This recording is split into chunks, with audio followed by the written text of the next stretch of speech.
kigomano kia wathani wa matuura kana kia ugai wa mahinya gitirihitwo kauntiini ya Uasin Gishu. Atongoria matiganite makigathiriria thrikari cia matuura makiuga ati utungata ni ukoretwo ukinyiririo muingi na tabarira-ini ya Woni Wa Wanjiku. Umuthi tugikungwira kana twarikoria hihi wina gitumi gia gukungwira thutha wa miaka 10 ya wathani wa matuura gukorwo ukirugurio bururi-ini.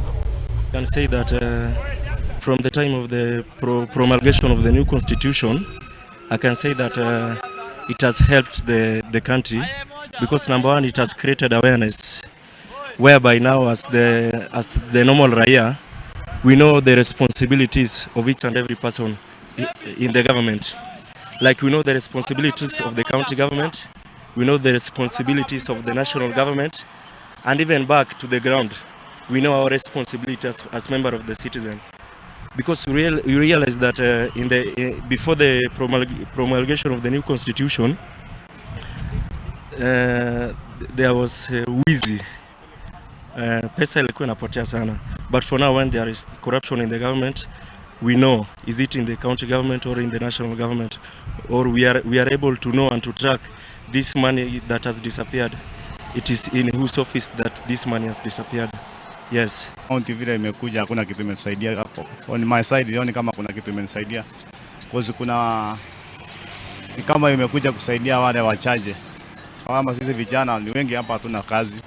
Haya, kuna wale ambao wamesaidika, lakini kivyangu ama wale vijana ambao tuko hapa wengi tuone kama tumesaidika. Mimi nasema tanguzi county sikuje changes zimekuwa mingi sana.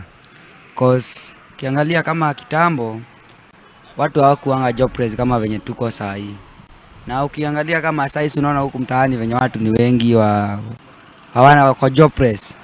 So mimi kama kitambo naweza prefer kitambo kuliko ya saa hii. Majina ni Josephine wa Maitha, mkaaji wa hapa Nairobi. Kwa saa hii kutoka zianzishwe mambo imeenda mdhama. Mambo ni gumu sana. Juu vitu ziko juu. Na ugumu imekuwa ni kwa wingi sana.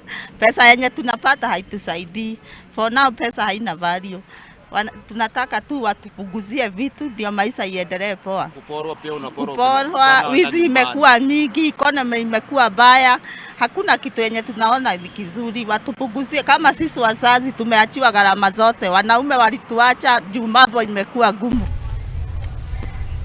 Na ucio niguo Woni Wa Wanjiku na ndiwe